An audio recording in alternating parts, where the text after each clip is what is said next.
manusia. Seringkali kita dengar ada lagu yang mengatakan, jangan kau salah menilaiku. Sama-sama kita nyanyikan lagu ini. Nah, jadi saudara yang dikasihi oleh Tuhan, kebanyakan kita salah menilai, sehingga orang katakan kau jangan salah menilai. Nah, hari ini kita akan belajar apakah setiap orang percaya sekalian boleh menghakimi sesama manusia atau tidak boleh. Boleh kita berikan pendapat kita masing-masing. Kalau di sebelah kanan saya, bolehkah kita menghakimi?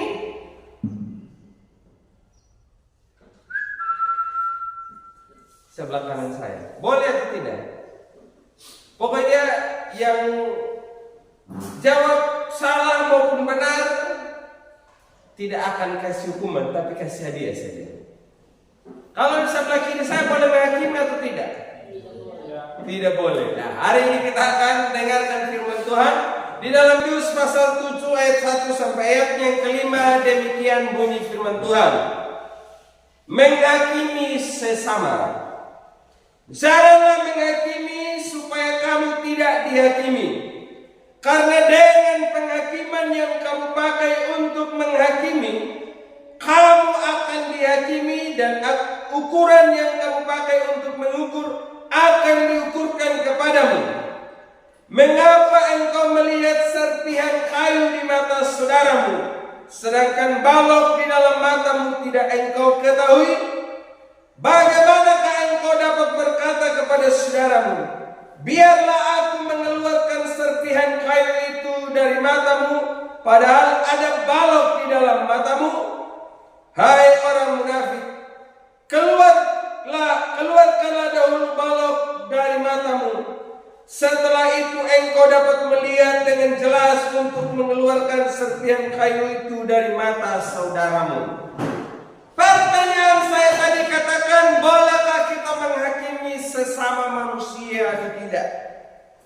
Kalau kita melihat secara biasa tanpa kita mendalami dari kebenaran ini, maka dengan mudah kita katakan kita tidak boleh menghakimi. Tapi kalau Bapak Ibu baca dalam ayatnya yang ke-6, ayat yang kelima, dikatakan, hai orang munafik, keluarkanlah dahulu balok dari matamu. Setelah itu engkau dapat melihat dengan jelas untuk mengeluarkan serpihan kayu itu dari mata saudaramu. Hai orang munafik. Tuhan Yesus mengecam ahli Taurat dan orang Farisi yang selalu melihat kekurangan orang lain dan menganggap diri mereka adalah orang yang super suci, super kudus, super rohani. Kita melihat satu peristiwa ketika ada seorang perempuan yang ketangkapan basah melakukan dosa dengan seorang laki-laki. Orang membawa perempuan itu menghadap kepada Yesus. Dan mereka katakan, miri, ngetahuiya mengenai apa mamanya ketua wiki mamanya sedang ia melakukan dosa dengan seorang laki-laki.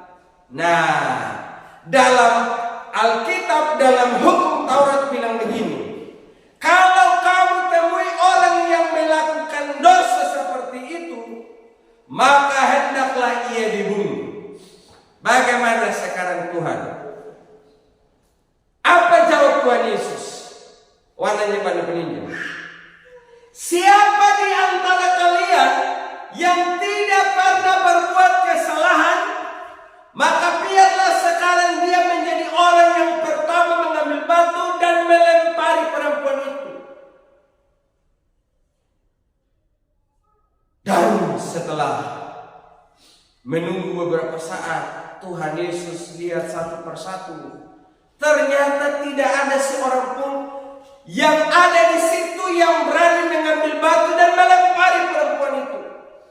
Termasuk orang yang membawa perempuan itu kepada Yesus. Termasuk orang-orang yang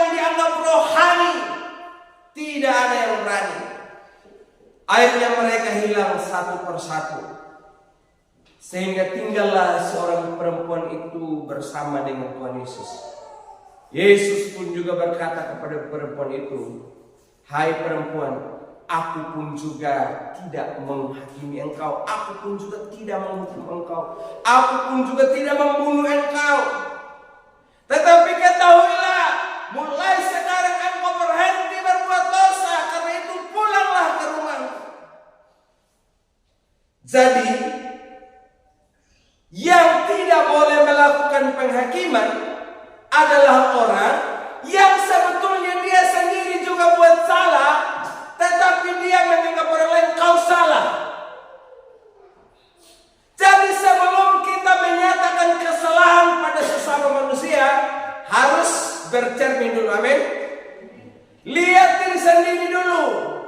Jangan dengan mudahnya atau gampangnya kita katakan kau salah, kau berdosa, kau terkutuk. Wah, sedangkan kita sendiri tidak melihat kekurangan-kekurangan kita. Jadi yang pertama, hakimi diri sendiri dulu.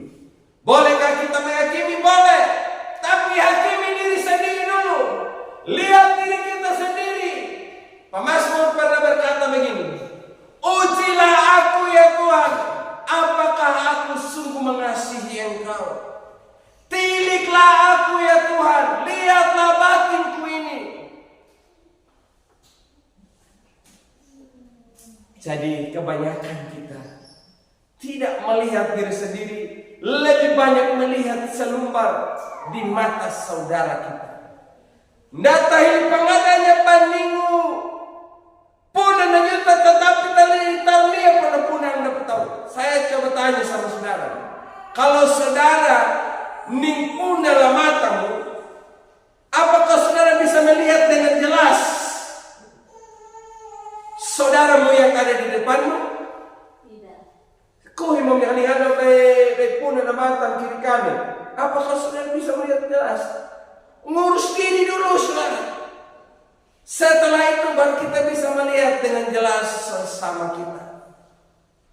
Ada orang yang mengatakan begini, ketahuilah dengan baik, pada saat engkau menunjuk saudaramu, kita bilang begini, "Hei kau buat salah," itu hanya satu tangan yang mengarah kepada temanmu. Tetapi sesungguhnya 4 jari itu menghadap pada diri saudara. Jadi lebih banyak jari tangan yang mengarah kepada diri sendiri dibanding kepada saudara kita yang ada di hadapan kita. Artinya lebih banyak melihat diri kita sendiri dulu dibanding melihat sesama manusia.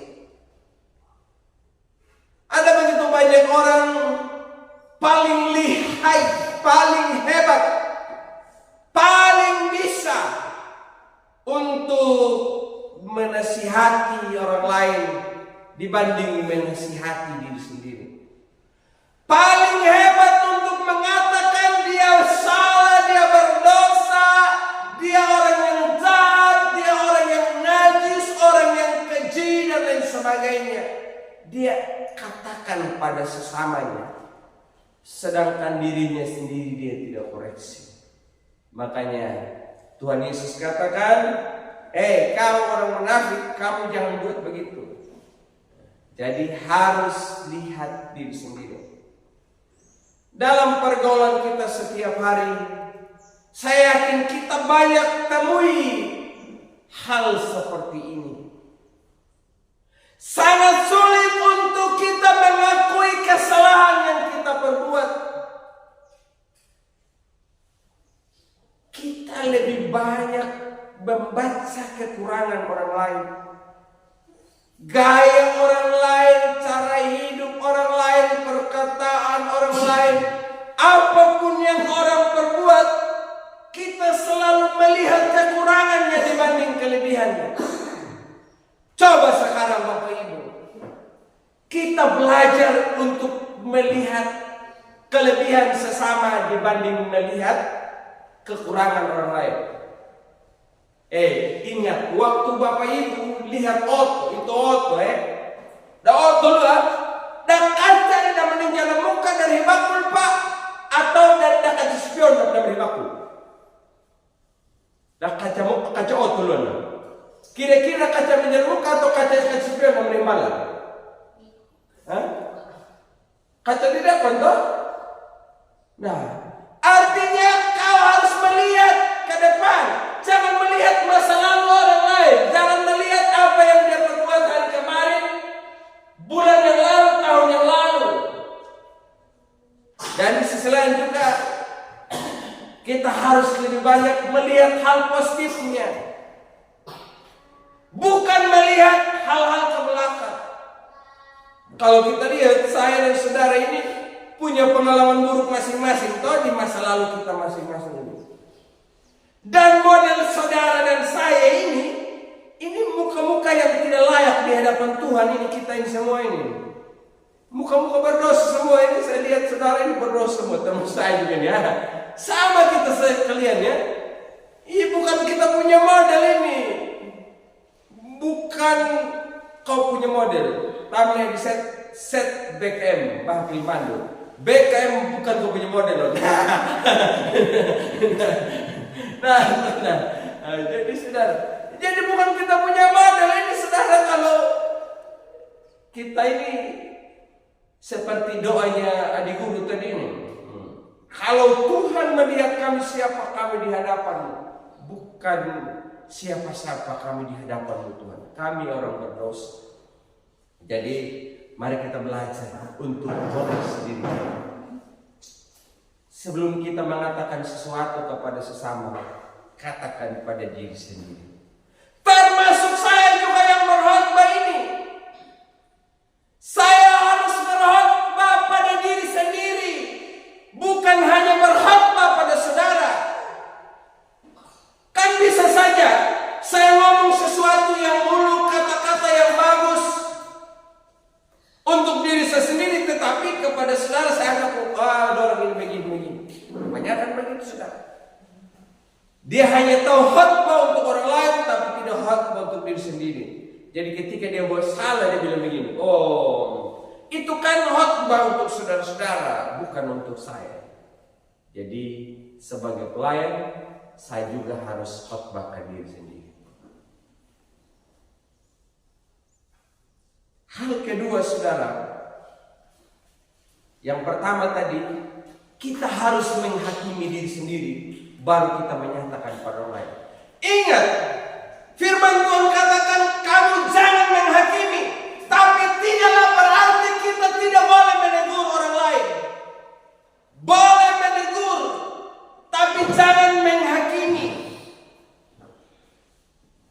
Sepertinya saudara hakim yang memutuskan sendiri, contohnya, dasar kau manusia pendosa, biadab, kurang ajar, anjing dan lain sebagainya, kau akan masuk neraka. Itu urusan neraka dan surga, kita punya urusan kok. Siapa di sini yang ada sedikit andil untuk menentukan seseorang itu masuk surga dan neraka? Tolong angkat tangan supaya saya kasih dia hadiah. Pulang di rumah makan gratis, masak sendiri, saduk sendiri, makan sendiri, itu makan gratis ya. Nah, saudara, ketika kita melihat orang lain yang berbuat salah,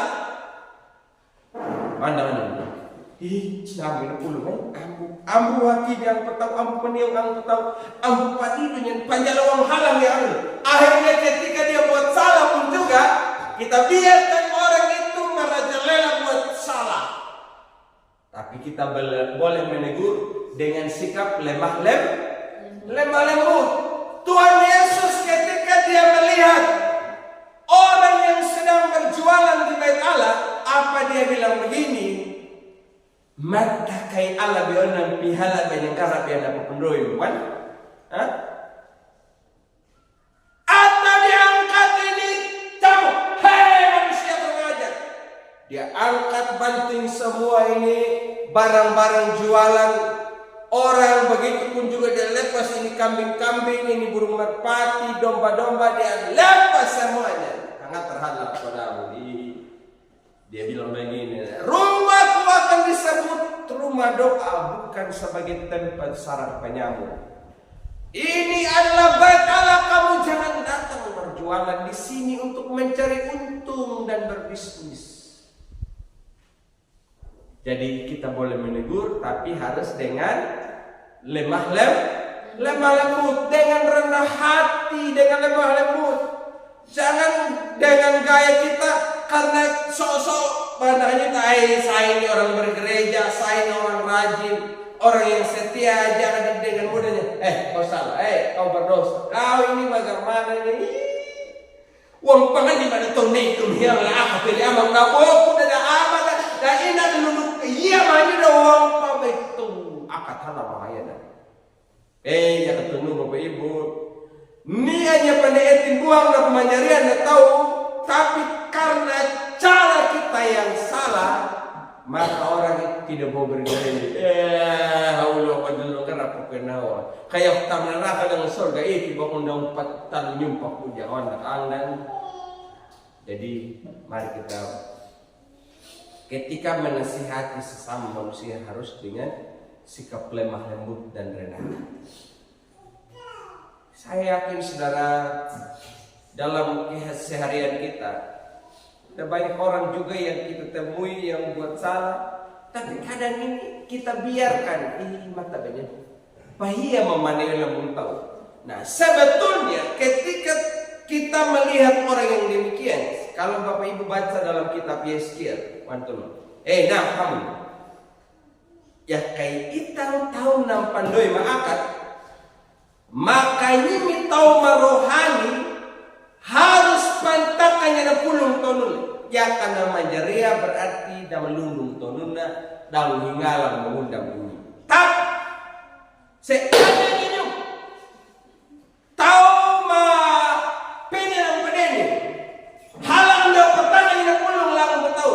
Ya kaya ngarengnya luri mohomolong na napanan dewa na kukarai pertanggungjawaban ini.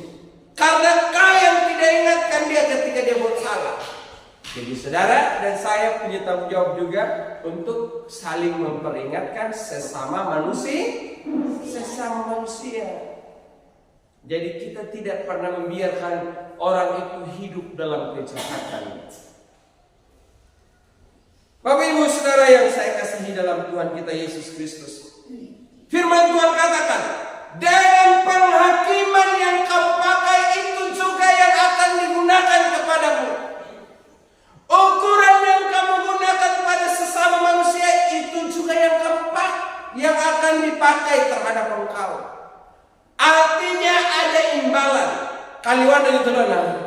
Ambulal pelak hubungan ya kepenian. Huna membayar. Ya kan kalian dapat nakabeli halal lagi nak kaliwan. Betul toh? Nakabeli halal lagi dan. Jadi ya dia kan tamang karimang man baik di weekend.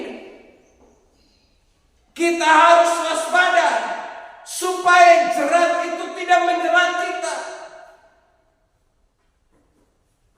Tapi biar kita selalu berwas-was supaya kita terhindar dari semuanya itu. Ada banyak orang yang melakukan hal yang demikian. Dia katakan dia itu memang jahat begini, dia akatunuma inak tunanumo. Tapi napaunda na yun na nahibokul. Saya yakin saudara, ada orang tertentu dia bisa omong, tapi karena dia itu punya kesalahan baru muncul saja. Tapi kalau muncul dia punya kesalahan, baru kita tahu, yeh ternyata dia begitu saja. Dia tahu begitu, dia bisa nasihati saya begitu, tapi ternyata justru dia lebih buruk dari saya. Atau tuduh ben. Banyak kita temui orang seperti itu. Jadi mari kita selalu berjaga-jaga. Jadi hal pertama tadi, hakimi diri sendiri. Yang kedua Bapak Ibu, saat kita memberikan nasihat kepada orang harus dengan sikap lemah lembut, rendah hati, bukan dengan menghakimi, bukan dengan memutuskan kau begini. Karena Tuhan Yesus katakan begini. Kalimat apa? Aku ia hakim yang ketok karena tiapang ia ukrituitunan. Aku datang bukan untuk menghakimi orang. Jadi kenapa apa? Dan kalau begitu Bapak, ya kandaning Bapak data bisa berlupa lebih memutuskan salah dan benar dari seseorang, maka tidak boleh ada hakim lagi, saudara. Karena disitulah tempat kita melihat keadilan dan kebenaran. Begitupun juga dalam keseharian kita. Kita boleh menghakimi, tapi dengan sikap lemah lembut, rendah hati, bukan dengan kemunafikan, dan tujuan kita baik. Tujuan kita baik demi kebaikan dan keselamatan orang, supaya orang berada di jalan yang benar. Silakan kita kasih nasihat sama orang. Tapi kalau untuk menyombongkan diri kita lebih kelihatan rohani dan mengatakan orang lain berbuat salah, maka itu yang ditentang oleh Tuhan. Dan orang yang demikian disebut sebagai orang munafik. Karena itu saya berdoa, kiranya kebenaran yang kita dengar saat ini boleh membantu kita untuk belajar. Lihat diri sendiri sebelum melihat orang lain. Hakimi diri sendiri baru orang lain. Nasihati diri sendiri baru kita nasihati orang lain. Dan itu kita lakukan dalam sikap lemah lembut dan rendah hati. Dan biarlah kita sebagai jemaat menjadi pelaku kebenaran dan keadilan. Biarlah kita belajar untuk menjadi pelaku kebenaran dan keadilan. Mulai dari orang tua, kamu harus bersikap adil, kamu harus bersikap benar terhadap anak-anak. Jangan suka pilih kasih, membandingkan anak yang satu dengan yang lain. Begitupun juga sebagai pelayan, tidak membandingkan jemaat ini lebih baik, jemaat ini tidak baik. Begitupun juga kalau suatu saat adik-adik kamu sekolah, kamu kuliah, kamu berhasil, kamu bisa menjadi hakim, kamu bisa menjadi jaksa, kamu bisa menjadi pengacara, kamu harus berlaku adil dan benar. Karena itu yang Tuhan mau dari kita. Tuhan memberkati kita.